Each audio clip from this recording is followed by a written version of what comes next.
কি করব আমি কিছুই বুঝতে পারছি না। হ্যাঁ,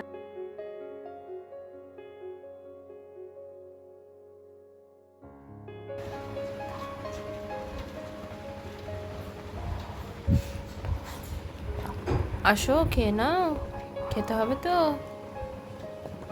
খেয়ে নাও, এসো দুধু খেয়ে নাও। ওই ওই ওই ওই ওই ওই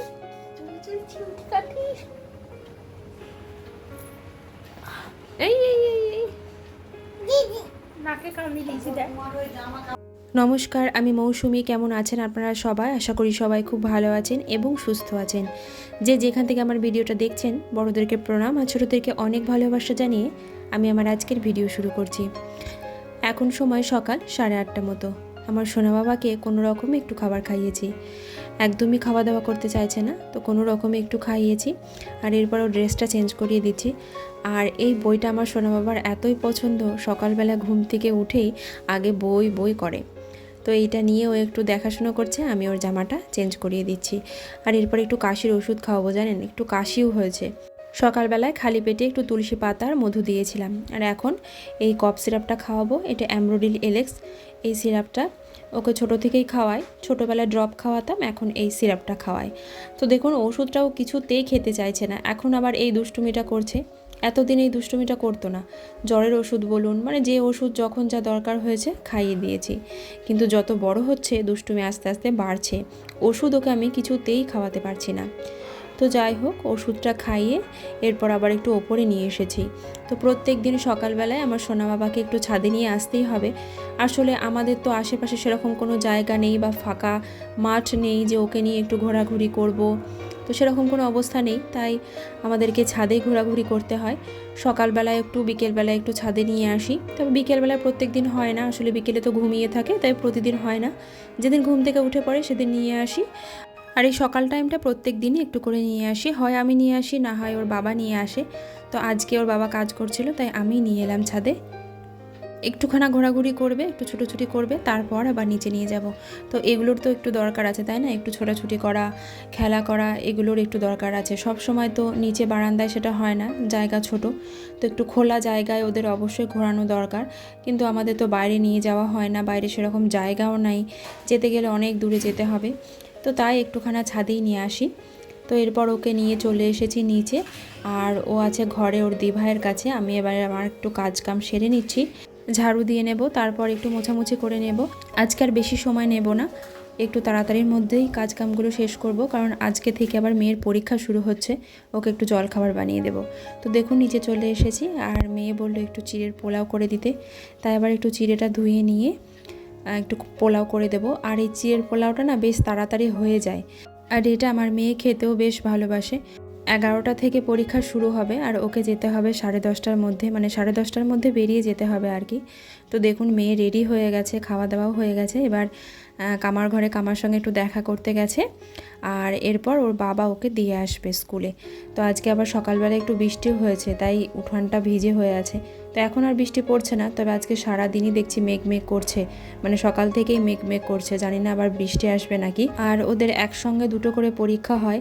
আগে আমাদের সময়ে তো হাফ ইয়ারলি আর অ্যানুয়ালি দুবার পরীক্ষা হতো, আর ওদের এখন 3বার পরীক্ষা হয়, ফার্স্ট টার্ম, সেকেন্ড টার্ম আর অ্যানুয়াল। আর প্রত্যেকটা পরীক্ষায়, মানে ফার্স্ট পরীক্ষায় হয়েছে 15 মার্কের, সেকেন্ড এখন যে পরীক্ষাটা হচ্ছে সেটা হবে 25 মার্কের, আর লাস্টে যে পরীক্ষাটা হবে সেটা মনে হয় 70 মার্কের হবে। তো এইভাবে এখন ওদের পরীক্ষা হয়, মানে এখন পুরোপুরি সমস্ত নিয়ম পাল্টে গেছে। আমাদের সময় একরকম ছিল, আর এখন পুরো অন্যরকম নিয়ম হয়ে গেছে। আর এরপর দেখুন আজকে ইলিশ মাছের মাথা দিয়ে না কচুর শাক করব। না, কচুর শাক না, এটা শাক না, এটা কচুর ডাঁটা। তো ইলিশ মাছের মাথা দিয়ে কচুর ডাঁটা খেতে বেশ ভালো লাগে। আর এরপর দেখুন আমার ছেলেটাকে আর একটু খাবার দিচ্ছি। সকালবেলাতে যে একটু দুধ মুড়ি খাওয়াই, সে দুধ মুড়িটা খাওয়ালাম, তো সমস্ত দুধ মুড়িটাই তুলে দিল, মানে সমস্ত খাবারটাই তুলে ফেললো। তো এখন এই একটা ভীষণ সমস্যা হয়েছে, যা খাওয়াচ্ছি সেটাই তুলে ফেলছে। আর তার উপরে আবার কাশি হয়েছে, তো কাশতে কাশতেও একদম তুলে ফেলছে। আবার কাশি সিরাপটা যদি খাওয়াচ্ছি, তো জোর করে খাওয়াচ্ছি, খেতে চাইছে না, জোর করে খাওয়াচ্ছি, দিয়েও আবার খাবারটা তুলে ফেলছে। তো এরকম সমস্যা হয়েছে। তো যাই হোক, দেখুন ওকে একটুখানা খাওয়াতে গেলাম, তো খেলো না সবটা, অর্ধেকটা খেলো, অর্ধেকটা পড়ে রইলো। তো থাক, ওকে একটু আবার ফলের রস করে খাওয়াবো 1 ঘন্টা পর। এখন বাজে 11টা মতো। তো আমি এদিকে রান্নাবান্নার ব্যবস্থা করছি। আর এই কচুর ডাঁটাটা মা কেটে রেখেছিল, তো আমি একটু ভাপ দিয়ে নিলাম। এবার জলটা চেপে চেপে একটু বার করে নিচ্ছি। এই কচুর ডাঁটার মধ্যে না অনেক জল থাকে, তো জলটা চেপে বার না করলে একটু মানে রান্না করার সময় অনেকটা সময় লেগে যায় জলটা শুকোতে। তো যাই হোক, দেখুন ইলিশ মাছের মাথাটা আমি ভেজে নিলাম। এরপর একটু কালো জিরে আর কাঁচা লঙ্কা ফোড়নে দেবো, দিয়ে কচুর ডাঁটাটা দিয়ে নাড়বো, ভালো করে একটু ভাজা ভাজা মতো হয়ে যাবে। তারপর ইলিশ মাছের মাথাগুলো দিয়ে দেব। আর এতে আর মশলা কিছুই লাগে না, একটু লবণ হলুদ আর একটু মিষ্টি দিই। মানে আমি তো এইভাবেই করি, আর কে কীভাবে করে জানি না, তো এইভাবে করেই কিন্তু বেশ ভালো লাগে খেতে। আর কোনো রকম মশলা আমি দিই না। তবে ইলিশ মাছের মাথা না দিলে, যখন নারকোল কোড়া টোড়া দিয়ে করা হয় কচুর শাক, তখন একটুখানা আদা বাটা দিতে হয়। আর ইলিশ মাছের মাথা দিয়ে করলে আর বেশি কিছু লাগে না। আর দেখুন এরপর ওর জন্য একটু লেবুর রস বানিয়ে নিলাম। এই লেবুর রসটা দেখে একটু খায় নাকি, খাবার দাবার তো একদমই খাচ্ছে না। তো বন্ধুরা, আপনাদেরকে বলি, যারা এখন আমার পরিবারে এসেছেন, আমাকে দেখছেন, তাদের কাছে আমার একটা অনুরোধ, আমার এই চ্যানেলটি যদি আপনাদের সাবস্ক্রাইব করা না থাকে, তাহলে অবশ্যই কিন্তু সাবস্ক্রাইব করে পাশে থাকা অল বেল বাটনটা প্রেস করে দেবেন। আর একটা সুন্দর কমেন্টের মাধ্যমে জানাবেন যে আপনাদের ভিডিওটা কেমন লাগলো। আর একটা লাইক করতে কিন্তু একদম ভুলে যাবেন না। আপনাদের একটা লাইক, একটা কমেন্ট আমাকে ভিডিও করতে অনেক উৎসাহ দেয়। তাহলে চলুন, আমি এদিকে রান্নাবান্না মোটামুটি শুরু করে দিয়েছি। ওদিকে আমার শাকটা হচ্ছে, আর এদিকে ভাতের চালটাও ধুয়ে দিলাম। আর আমার সোনা বাবাকে ফলের রসটা খাইয়ে দিয়েছি, তো ফলের রসটা খেয়েছে। অন্য কিছু খাবার না খেলেও ফলের রসটা একটু খাচ্ছে। মা হিসেবে সব সময় চাইবো আমার বাচ্চাটাকে সুস্থ রাখতে, ভালো রাখতে। তাই সবসময় আপ্রাণ চেষ্টা করে যাচ্ছি কিভাবে ওকে কি খাওয়াবো, কিভাবে ওকে সুস্থ করব, কি খেলেও ভালো থাকবে, কোন খাবারটা খাচ্ছে। তো এরকম চিন্তা সব সময় করতে হয় আমাকে। তবে আমার মেয়ের জন্য কিন্তু আমাকে এতটা হয়রানি হতে হয়নি। আমার মেয়ে এত দুষ্টু ছিল না। খাবার, সব রকম খাবারই আমার মেয়ে খেয়েছে। আবার যে খাবারটাই ওকে খাইয়েছি সেই খাবারটা তখনই খেয়ে নিয়েছে, কোনো রকম দুষ্টুমি করেনি। আমার মেয়ে সত্যিই খুব লক্ষ্মী ছিল, এখনও ভীষণ লক্ষ্মী। ওকে যে খাবারটা যখনই দিই ও ভালোভাবে সেটা খেয়ে নেয়। কি করবা বাটি নিয়ে, কি করবা বাটি নিয়ে? কি মুই খাবা? মুই খাবা? আর কি খাবা? মুই কি দিয়ে খাবা? এরপর দেখুন বাটিতে করে একটু কিশমিশ রেখেছিলাম, তো সেটা একটু একটু করে দিচ্ছিলাম। তো কোনো সময় আবার খাচ্ছে, মুখে নিচ্ছে, আবার কোনো সময় নিচ্ছে না, পালিয়ে যাচ্ছে।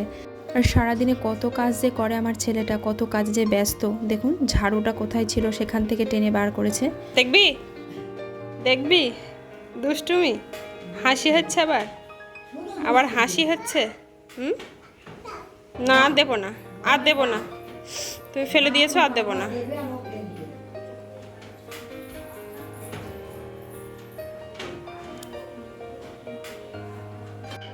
আবার ডাকো, কই দাদা, কই দাদা, কই ডাকো দাদাকে, ডাকো দাদাকে, বলো দাদা তোমার ছাদে হুমান এসছে, বলো বলো দাদা তোমার ছাদে হুমান এসছে। ওই যে দাদার ছাদে পাখি এসছে একটা, বল দাদাকে। তো আজকে আর আমার সোনা বাবাকে স্নান করায়নি সেভাবে, মাথাটা ভালো করে ধুইয়ে দিয়েছি আর গা হাত পাগুলো একটু গরম জলে স্পঞ্জ করিয়ে দিয়েছি, কারণ প্রচণ্ড কাশছে। আর এদিকে আবহাওয়াটাও একদম মেঘলা আবহাওয়া, কোনো সময় বৃষ্টি আসছে, তাই আর স্নান করালাম না। এখন বাজে প্রায় 1:30 মতো, তো ওকে দুপুরের ভাতটা খাওয়াবো। আর মেয়ে এখনও পরীক্ষা দিয়ে আসেনি, এখনই ওর বাবা হয়তো নিয়ে চলে আসবে। পড়েছো? পায়ে জুতো পড়েছো? পড়ো।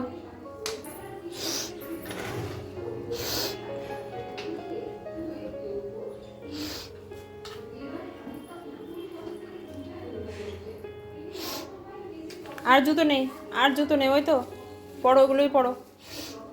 রেখে দাও, ওটা রেখে দাও, ওটা রেখে দাও। নাও মুখে নাও, দেখে বাবা, নাও মুখে ভাতটা নাও শোনা। চাঁদ চলে এসো, ঠাকুর ঘরে যায় না খেতে খেতে, চলে এসো এদিকে, এসো বাবা। দেখুন প্রায় আধা ঘন্টা হতে চলে ওর খাবারটা নিয়ে আমি ওর পেছনে পেছনে ঘুরছি। যেই মুখে খাবারটা দিতে যাচ্ছি আর ও পালিয়ে যাচ্ছে। প্রায় 1:30 থেকে খাওয়ানো শুরু করেছি, আর এখন বাজে 2:10 কি 15 এরকম হবে। মুখে খাবারটা দিতে গেলেই ও সমানে পালিয়ে যাচ্ছে। তো এতক্ষণ ধরে ঘুরে ঘুরে খাওয়ানো শেষের অবস্থাটা একবার দেখুন। মুখের সামনে আমি থালাটা ধরেছিলাম, তো আপনাদেরকে না দেখে আর পারলাম না। তুমি যে সব খাবারটা তুলে ফেললে, কিছুই তো পেটে থাকলো না, তাহলে খিদে পাবে না তোমার? পাবে না? খেতে ভালো লাগে না? ভালো লাগে না খেতে? তাহলে কি করে বড় হবে? না খেলে কি করে বড় হবে বলো?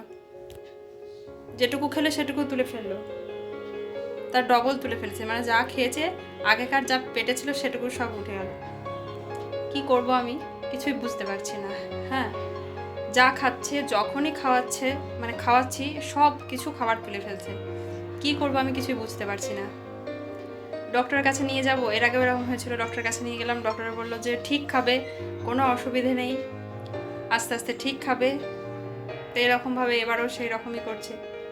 জ্বরটা ছাড়ার পর থেকে, জ্বরটা তো 2 দিনের মধ্যে ছেড়ে গেল, ওটাতে কোনো সমস্যা হয়নি, কিন্তু এখন যে খাবারটাই আমি খাওয়াচ্ছি সেই খাবারটাই আর পেটে কিছুই থাকছে না, শুধু তুলে ফেলছে। একবার অফ করছে কিনা সমস্ত খাবারটাই তুলে ফেলছে। তো দেখি কি করব, নাহলে আবার ডক্টরের কাছে নিয়ে যেতে হবে নাকি বাবা? ভালো লাগছে না তোমার খেতে? এমনিতেই তো খেতে জ্বালায়, এমনিতেই ভীষণ জ্বালায় খেতে, এত জ্বালায়, চারিদিকে ঘুরিয়ে ফিরিয়ে মানে বিভিন্ন রকম ভাবে ওকে আমাকে খাওয়াতে হয়। তারপরে যেটুকু খাবার খাওয়াচ্ছি এখন কষ্ট করে, এখন তো সে খাওয়ার পরিমাণ তো কমেই গেছে, যেটুকু খাওয়াচ্ছি সেটুকু তুলে ফেলছে। তো কি করব, কঠিন সমস্যায় পড়েছি আমি। আমাদের সবার খাওয়া দাওয়া কমপ্লিট হয়ে গেছে, আর আমার সোনা বাবা তো দেখালামই সমস্ত খাবার তুলে ফেলেছে। তো এবার আমি গ্যাসটা মুছে নিচ্ছি। আর গ্যাসটা প্রত্যেকদিন একটু ভালো করে সার্ফ কিংবা সাবান দিয়ে ভালো করে পরিষ্কার না করলে হয় না। তো বেশিরভাগ দিনই আমি সাবান দিয়েই পরিষ্কার করি, সার্ফ খুব কম দিই, মাঝে সাঝে দিই, মানে যেদিনকে দেখি খুব তেল ছিটকেছে সেই দিনকে একটু সাবান মানে সার্ফ দিই। তাছাড়া এমনি অন্যান্য দিন মানে প্রত্যেক দিন একটু সাবান দিয়ে, মানে বাসন মাজার যে সাবান সেই সাবান দিয়ে ভালো করে একটু স্কচ ব্রাইট দিয়ে পরিষ্কার করে নিই, তারপর কাপড় দিয়ে মুছি। তো এরপর একটু বেদানার রস করে নেব, আমার সোনা বাবাকে খাওয়াবো, কারণ ভাত তো যা খেয়েছিল সবটাই তুলে ফেলেছে। তো বেদানার রসটা একটু খাইয়ে দিই গা। এবার চলুন।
এরপর দেখুন ভাইরাল সেই তেল।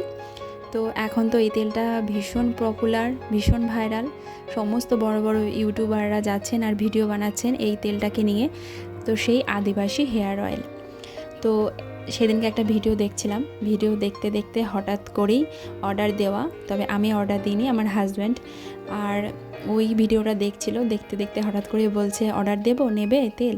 তো আমি ভাবছিলাম ও হয়তো মজা করছে, তো আমিও সেভাবেই মজার ছলে বললাম যে হ্যাঁ দাও, অর্ডার দাও, নেব।